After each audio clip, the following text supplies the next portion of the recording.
previously, you've been talking about systems, and to fix systems, you have processes and you have certain reference lines, so to speak. But if you have to go in this way of behavioral form of leadership, influencing behavior and through personal influence, you don't have really reference lines. You don't have a blue or a red book for it. No. How do you build that kind of culture in which this happens? Say, for instance, a culture to build insights, you said. Yes. How do you do that without reference lines? Because, it's the pull rather than the push. If I'm pushing information, I'm telling people how to do this. You set up this system, you do it this way, and so on and so forth. What we try to do is to pull, so that it comes out of the people themselves. They make those decisions. They decide how to do it. We don't tell them how to do it. So it's a kind of a foreign concept. Not to the psychologist, but it is to the normal businessman who's been trained as an engineer. I presume that there are more self-drivers in this kind of thing, rather than those who wait for instructions.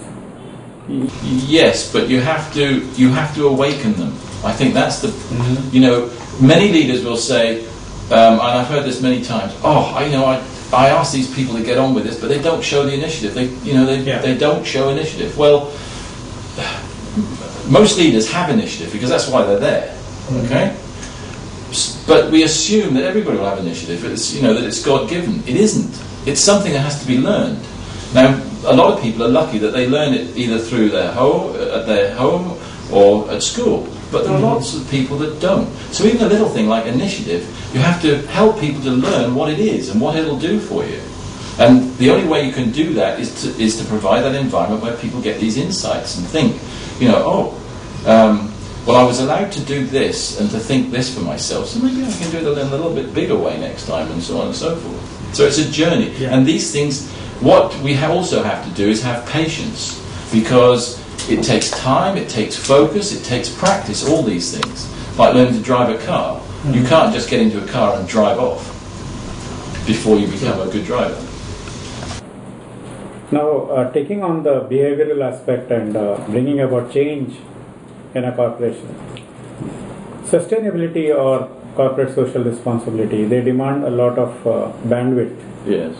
It's not just about, as you said, the logical part of your brain, but the emotional, the empathy and stuff like that. Yeah. So in this, while stretching the bandwidth on that side, how do you really see transpersonal leadership resonant with what is required for sustainability? Right. I think that first of all we have to take it beyond emotional intelligence. Okay. Because once the leaders are being developed themselves, they then have to have the impact on the organisation. They have to impact the culture of the organisation, so that the organisation is acting in a symbiotic way with the way the leaders are.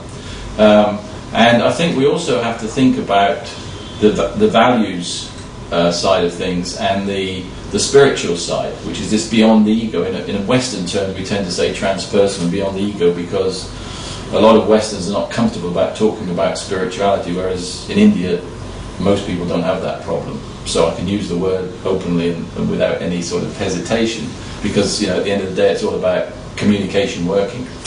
And I think that what I've seen, I've had the pleasure over the last year or so to meet lots of business leaders in India. I have to say that it's through a fairly narrow lens, because I think I've been able to meet the leaders of, in general, well-respected companies. So they're the cream of the cream, if you like. But what I found amongst those leaders is that, one, they've got a huge intellect, and two, they are spiritual in terms of they really want to do things for the greater good. And they, of course, have to balance that between the financial and the spiritual. It's not all one or the other. They have to be in balance with each other. And I find that they're very inspiring in that way. More inspiring than most leaders in the West, I have to say. They're certainly at least as equally intellectual. And not just the chief executives, but also other senior executives. And I've been particularly impressed with HR directors that I've met in this country too. But, and there is always a but, isn't there?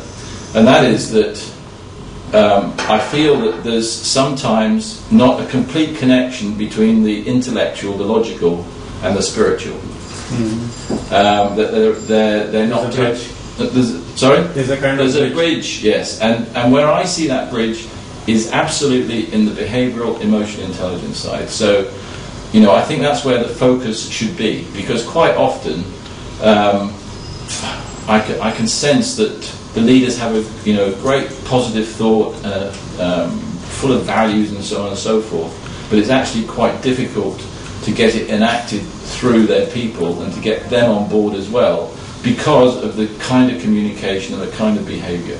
And some of this is cultural, I'm sure. In the past and even now, to some extent, it's quite a hierarchical society, and therefore, there are layers of importance, if you like, and sometimes people forget that we're all equal human beings. But I think that's sort of 10-15% of it. I think the rest of it is that we've got to remember we're all human beings. So most of it is all the same wherever you are in the world, and it's about having that respect and will to understand the other person. I think so. In all the assessments that we've done and research, what we find the greatest request from the employees, the staff of their boss, is empathy. Be more empathetic, be more understanding. That's not sympathy. It's not about sharing emotions. It's about understanding. And if we can increase that understanding between human beings, that in itself will be quite magical in increasing productivity. And that comes from the EQ. Yes. Dimension. Yes. I guess the desire to do that comes from the spiritual. So for good leaders, you have to be intellectually sound. You should have a spiritual bandwidth, but more importantly, an emotional quotient. Yes. Yes. I'm not saying it's more important, but they're all equally important. You can't be successful as a leader without all three. Thank you very much. Okay. Thank you.